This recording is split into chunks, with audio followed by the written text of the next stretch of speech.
ते जे 26 लोक मारले गेलेत ना, त्यांच्यातले कमीत कमी 16 लोक असे ज्यांची पॅन्ट उतरवून चेक केलं गेलं की ते हिंदू आहेत की नक्कीच मुसलमान. मी मानतो, म्हणजे त्यात काहीच डाऊट नाहीये. मी तर आधीच म्हणालो की जर ते तसे वागले नाहीत, बाबांनो, हा हा देश, मौलाना आझाद एक गोष्ट म्हणाले होते, जेव्हा ते भारताच्या विभाजनाचा विरोध करत होते तेव्हा ते गोष्ट म्हणाले होते की लक्षात ठेवा की जी गोष्ट द्वेषाच्या आधारावर निर्माण झाली आहे, तुम्ही द्वेष पसरवून पाकिस्तान मिळवण्याची मागणी करत आहात, तो देश तोपर्यंतच टिकून राहील जोपर्यंत तिथे द्वेष टिकून असेल.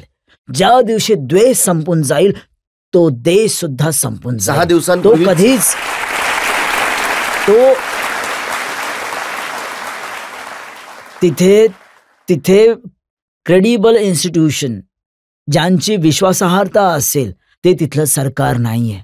मी आरोप करत नाहीये, कोणीही तुम्हाला ही गोष्ट सांगू शकेल. तिथे कुठल्याही इन्स्टिट्यूशनची क्रेडिटेबिलिटी नाहीये आर्मीच्या व्यतिरिक्त. आणि आर्मीची विश्वासार्हता, क्रेडिटेबिलिटी आणि त्यांची प्रीमियम पोझिशन का आहे?